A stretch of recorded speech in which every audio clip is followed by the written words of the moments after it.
Welcome back to Test.io Open Mic, the podcast that explores the world of software testing and helps you kickstart or advance your testing career.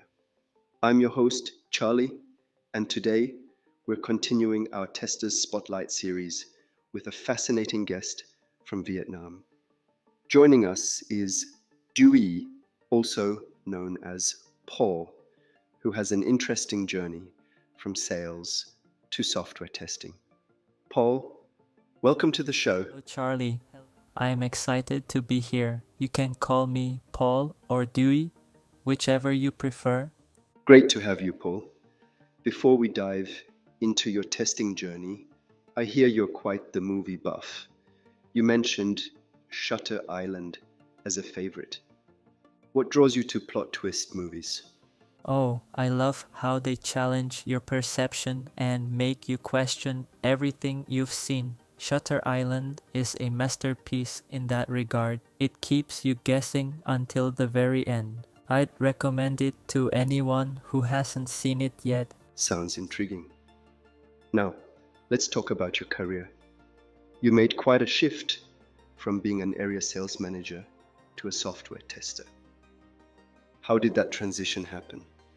It's been quite a journey. I actually have a background in IT, but after graduation, I ended up working in sales. When I started with Test.io, I had to relearn everything from scratch. It was challenging, but also exciting to return to my IT roots.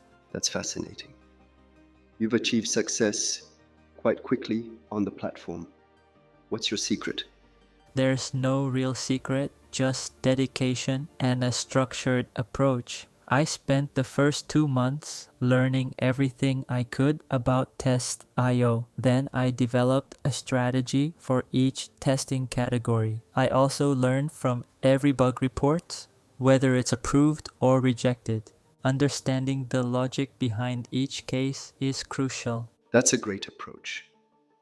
Do you have any advice for beginners?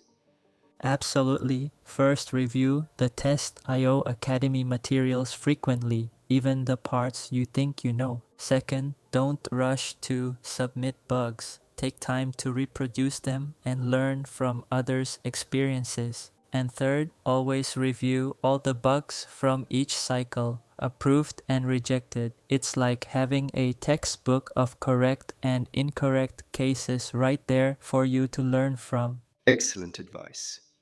Now let's lighten things up a bit. If you could have any supernatural ability, what would it be? That's an interesting question. I choose the power to manipulate minds with my thoughts. It seems like an unstoppable ability, doesn't it? That would certainly be powerful. On a more realistic note, how do you motivate yourself in your work and life?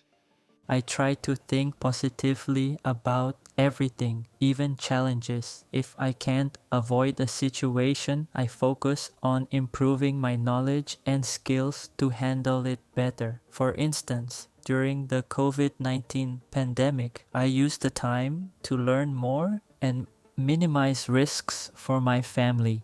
When I make mistakes, I motivate myself by believing I can do better next time. That's a great mindset. Before we wrap up, I understand you're planning a trip soon. Where are you heading? Yes, I'm excited to take my family to the beach in Baria, Vung Tau. It'll be a nice break from work and a chance to relax together. That sounds wonderful, Paul.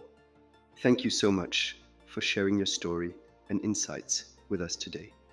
To our listeners, if Paul's journey has inspired you to explore testing, remember that Test.io welcomes testers from all backgrounds.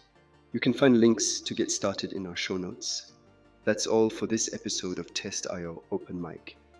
If you enjoyed this conversation, please rate and review us on your favorite podcast app. Until next time, happy testing.